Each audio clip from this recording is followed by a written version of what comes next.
You will need ripe bananas. If you don't like using bananas in your baked goods, you can swap this for some dates. I've also tried a 50-50 combination.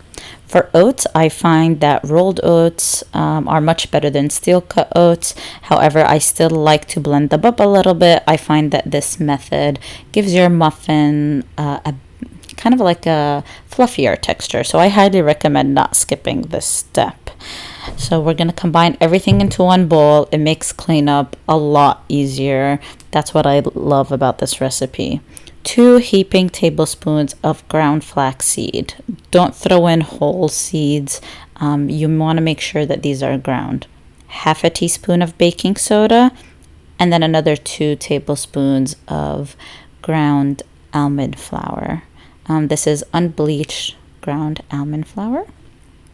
And then we're going to add half a cup of unsalted creamy almond butter. Chunky almond butter doesn't seem to work just as well. You can always swap peanut butter for this part, but I like almond butter better. It's a little bit more mild. And then a sweetener, honey, agave, maple syrup, whatever you like or have on hand. They all work perfectly fine. I prefer the honey, so I'm using honey here. And then just 1 egg. If you don't want to include an egg, you can use flaxseed with water. Some vanilla.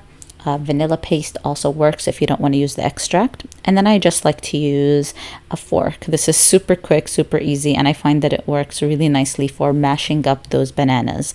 If you're multiplying the recipe, I highly suggest you use a hand mixer or a stand mixer, just because it'll be a bigger quantity. Some milk just to give us the consistency that we like. Any milk works. Almond milk, oat milk, soy milk, yada yada. And this is the consistency that you're looking for. And it all depends on how thick your almond butter is and your flour. So that's how you want it to look like. And some chocolate chips. So I love chocolate. Some dark mini chocolate chips never hurt, so add as much as you like. Sometimes I like to add nuts, so crushed pecans or walnuts. Those are always fun. Now this step you absolutely don't want to skip. Spraying some vegetable oil will keep your muffins from sticking. Another tip is using a scooper just like this to make sure that you're getting an even amount of batter in each little muffin compartment.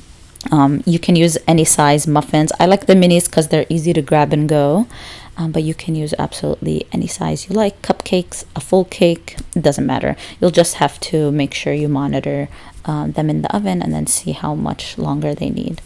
And I'm just going to decorate the top of my muffins with a little bit more. And there we go. Now we're going to put it in the oven, and voila. Now make sure you give your muffins some time to cool before removing them. Check if they're ready with a toothpick. And there we go.